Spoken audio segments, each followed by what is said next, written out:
Welcome back to Blacks in Motion. Now, I want to tackle a very serious issue that we still deal with in society today, and that's racism. And it's reared its ugly head in the world of golf. Now, we all know somebody who really broke the barrier as being very successful and being somebody of color was Tiger Woods. Now, he has always had to deal with a certain sense of racism in golf. You know, that game has been predominantly white for a long time. I mean, for a very long time. It's actually pretty ridiculous. But check it out. A fellow golfer by the name of Sergio Garcia, who him and Tiger have not always had the best of relationships, came out and said something totally ridiculous. They asked him, hey, when y'all go play a tournament out in Europe, are you going to have Tiger Woods over to your house for dinner? And he said, yeah, I'll have him over for dinner. I'll even serve fried chicken. Fried chicken, you say? Yeah, a derogatory term associated with people of color, specifically African American descent.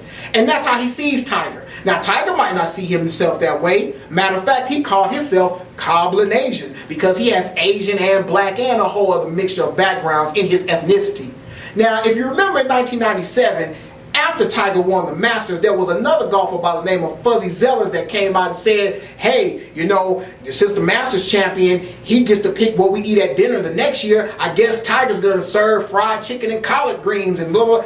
Just ridiculous. Straight up ignorance. And it saddens me to see that racism is still a problem right now in today's society. You know, as a society in 2013, you would think that we have come far enough to where we wouldn't judge people about the color of their skin. Why? Because if you look at the globe, everybody comes in different shapes, sizes, colors, backgrounds, beliefs, but on a general, we seem to get along. But I guess in everybody's individual mind, that battle has to be won and understood on that personal level. And I can just only hope that people continue to strive towards that.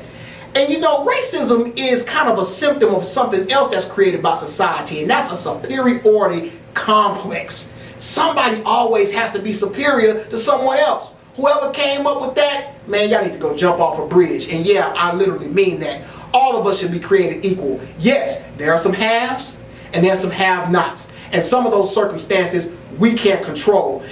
But that should not say that we should treat anybody any differently. So what do I have to say about this comment made by Sergio Garcia?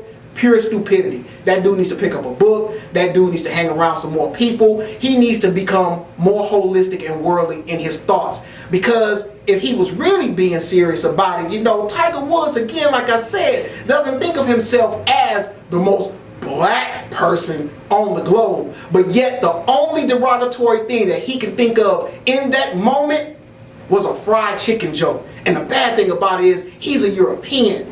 The fried chicken thing is more of an American derogatory term concerning black people. But hey, maybe he talked to Fuzzy Zellers. He claimed he didn't know about the 1997 incident. I fail to believe that. But hey, it's all on Sergio Garcia. Since then, he's apologized, and he's also represented by and has an endorsement deal from Adidas. We'll see how they handle it, seeing as how Reebok got rid of Rick Ross for controversial lyrics. We'll see where this thing lands Sergio Garcia. Racism, get rid of it. Hey, I really do hope you agree with me, but maybe you don't. Maybe you think I missed a point in all this. Either way, go ahead and hit me up at my email so I can hear from you. Cliff@blackvideonews.com. Until next time, stay tuned to Black Video News at 8.